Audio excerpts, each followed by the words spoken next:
بہار رمضان۔ بسم اللہ الرحمن الرحیم، الحمدللہ رب العالمین، والصلاة والسلام علی سید الانبیاء والمرسلین۔ ناظرین مکرم، السلام علیکم ورحمۃ اللہ وبرکاتہ۔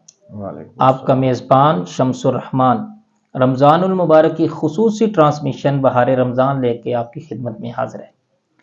ناظرین مکرم، الحمدللہ یکم رمضان المبارک سے آج تک ہماری باقاعدہ نشستیں چل رہی ہیں اور ہر نشست کے اندر ایک مختلف عنوان ہے اور اس عنوان کے تحت الحمدللہ ہم چل رہے ہیں۔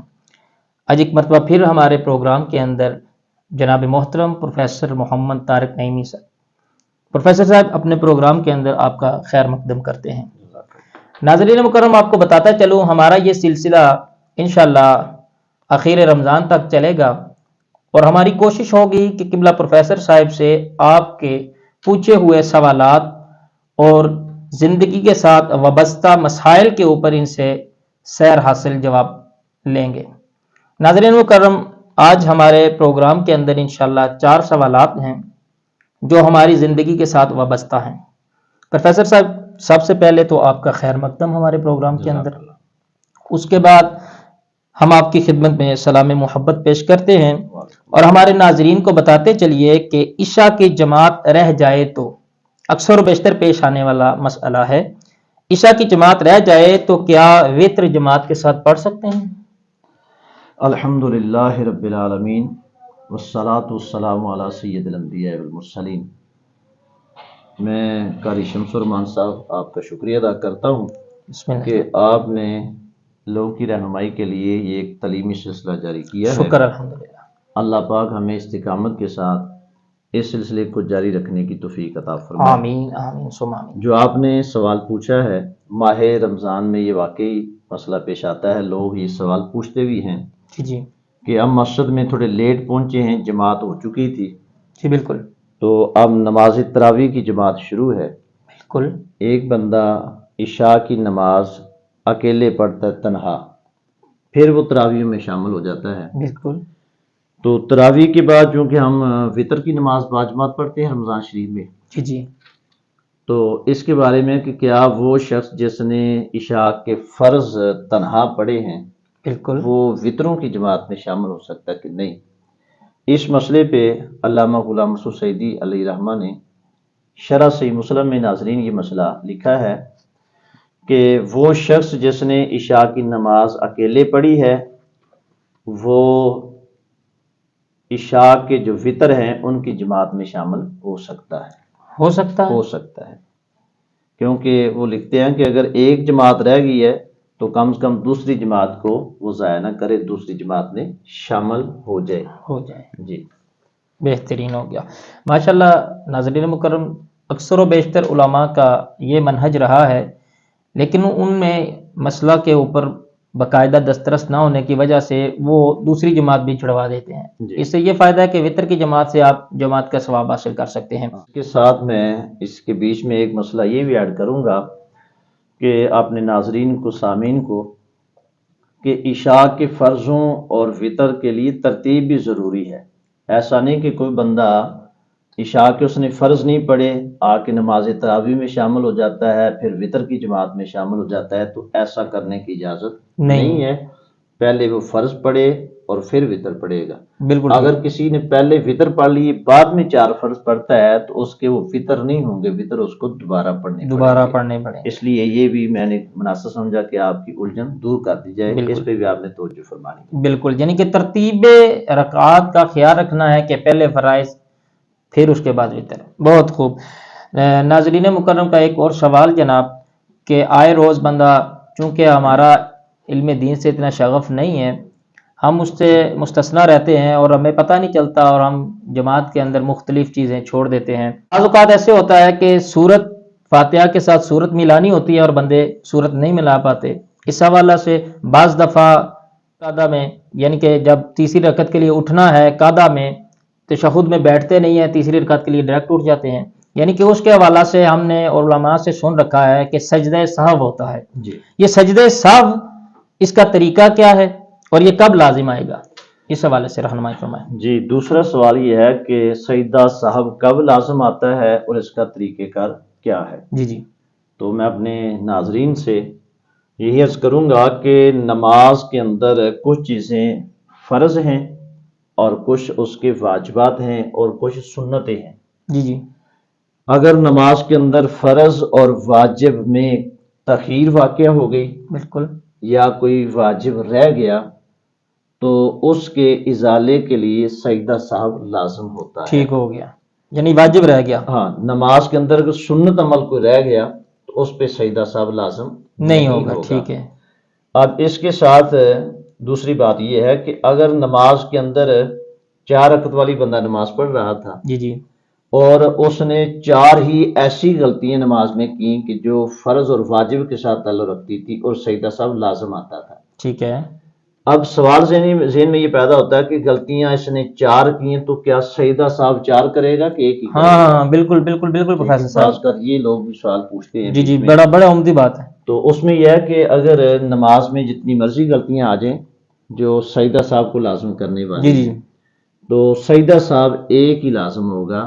ٹھیک ہے، ہر غلطی پہ سجدہ صاحب نہیں کرے گا۔ بالکل ٹھیک۔ اس کا طریقہ کار یہ ہے کہ جب آپ آخری قعدے میں بیٹھیں اتحیات کی شکل میں اور اتحیات مکمل پڑھیں عبدہ و رسول تک، پھر ایک سائڈ پہ سلام پھیرے، ٹھیک ہے، اور 2 سجدے کرے۔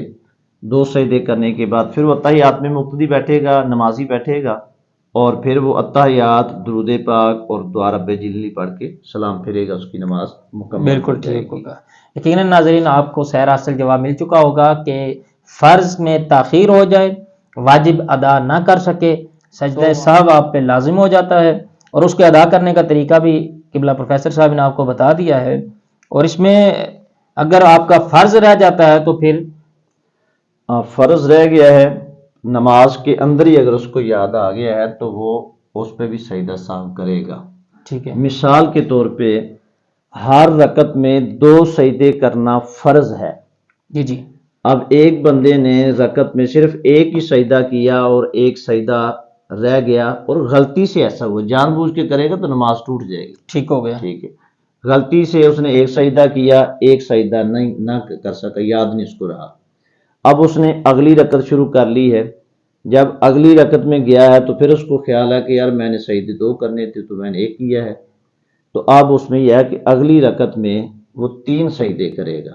بالکل ٹھیک، اور اب چونکہ فرض میں تاخیر واقع ہو گئی ہے ٹھیک۔ تو اس غلطی کے ازالے کے لیے وہ سجدہ صاحب کرے گا، نماز اس کی مکمل مزید ہو اسی جائے کو طول دیتے ہوئے پروفیسر صاحب چونکہ سجدہ صاحب کی بات چل رہی ہے، تو ایک بندے نے سجدہ صاحب یعنی کہ فرض میں تاخیر کر دی، واجب رہ گیا تو پھر سجدہ صاحب کر دیا۔ ایک بندہ شک میں پڑ گیا کہ اس کو شک ہوا کہ میرا ہو سکتا ہے کہ سجدہ میں نے 1 کیا ہے حالانکہ اس نے 2 کیے تھے، یا اسے شک پڑا کہ میں نے سجدے 3 کر دیے ہیں، بہرحال اس نے 2 سجدے کیے تھے۔ اس حوالہ سے تھوڑے سے چونکہ سجدہ صاحب کا موضوع چل پڑا ہے تو اس پہ رہنمائی فرما اس دیں۔ میں ہے کہ فرائض اور واجبات جو نماز کے اندر شامل ہیں اس میں کمی ہو جائے تب بھی سجدہ صاحب لازم آئے گا، ٹھیک ہے، بیشی ہو جائے یعنی زیادہ ہو جائے تو پھر بھی سجدہ صاحب لازم آئے گا۔ بالکل ٹھیک ہے، مثال کے طور پہ مغرب کی نماز ایک بندہ پڑھ رہا تھا، دوسری رکعت پہ بندہ اتحیات بیٹھ گیا، اب عبدہ و رسول پڑھ کر اس نے تیسری رکعت کے لیے کھڑا ہونا ہے، جی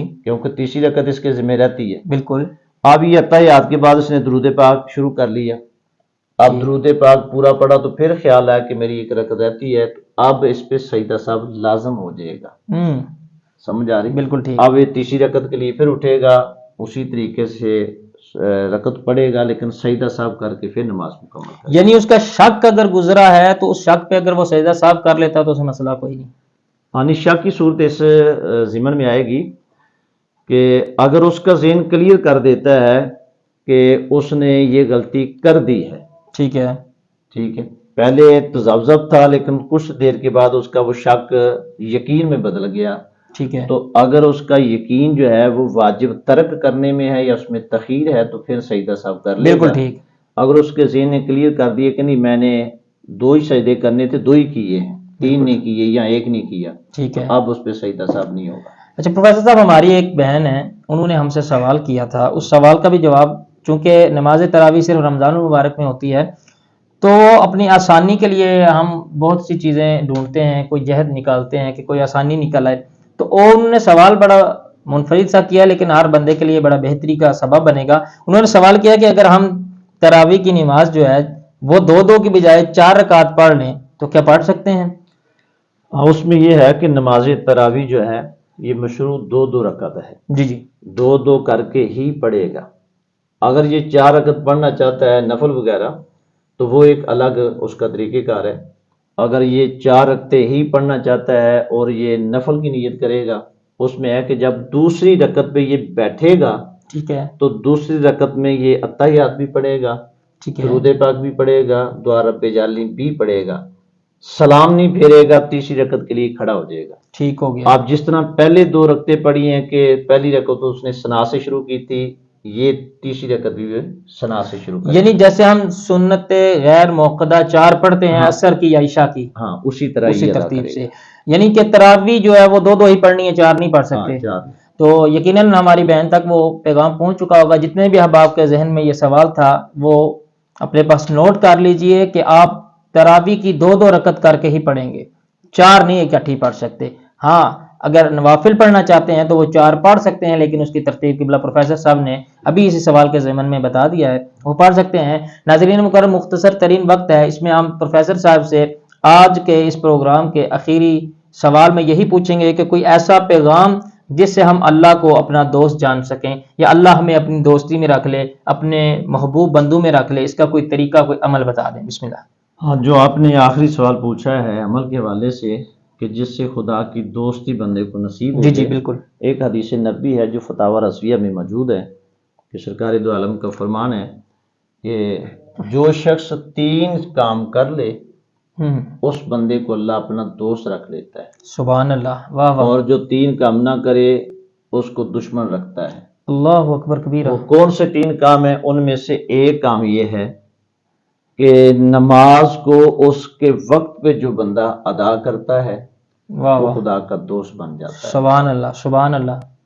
دوسرا عمل یہ ہے کہ جس بندے کو زندگی میں ماہ سیام ملے اور وہ اس کے روزے کا اہتمام کرے، روزہ سبحان رکھے اللہ، صحیح طریقے سبحان سے، اللہ، اس کو خدا کا قرب اور دوستی نصیب ہو واہ جائے گی۔ واہ، تیسرا یہ ہے کہ اگر کسی بندے پر غسل فرض ہو گیا ٹھیک، اور وہ بر وقت غسل کر لے، جسم کو پاک کر لے، تو اس سے بھی اس کو خدا کی دوستی نصیب ہوگی۔ سبحان اللہ، اور جو کام خدا کے غضب کا باعث بنتے ہیں، ناراضگی کا، بالکل، وہ بھی یہی 3 کام ہے کہ اگر کسی نے نماز کو اس کے وقت پہ ادا نہ کیا، نماز کو ایک بندہ ضائع کرتا ہے، جان بوجھ کے، یعنی جان بوجھ کے ترک کرتا ہے، چھوڑ دیتا ہے، اس کو وقت پہ ادا نہیں کرتا، تو یہ ایسا عمل ہے کہ جس سے خدا ناراض ہوتا ہے۔ اللہ اکبر، اسی طرح زندگی میں ماہ سیام ملا اور روزے اس نے نہ رکھے تو یہ خدا کا دشمن ہے۔ اللہ اکبر، اسی طرح حدیث کا مفہوم یہ ہے کہ جس بندے پر غسل فرض ہوا اور وہ ناپاک جسم پھرتا رہا، اس نے غسل نہ کیا، ٹھیک ہے، تو وہ کام بھی خدا کی ناراضگی کا باعث بنے گا۔ تو اس واسطے میں اہتمام کرنا چاہیے کہ نماز وقت پہ ادا کریں، ماہ سیام کے روزوں کا اہتمام کریں۔ اگر جسم ناپاک ہو جائے تو اس کو پاک کرنے میں جلدی کرے، یعنی اتنی تاخیر نہ کرے کہ ایک نماز کا ٹائم گزر جائے، اس سے پہلے اپنے جسم کو پاک کر کے نماز ادا کرے۔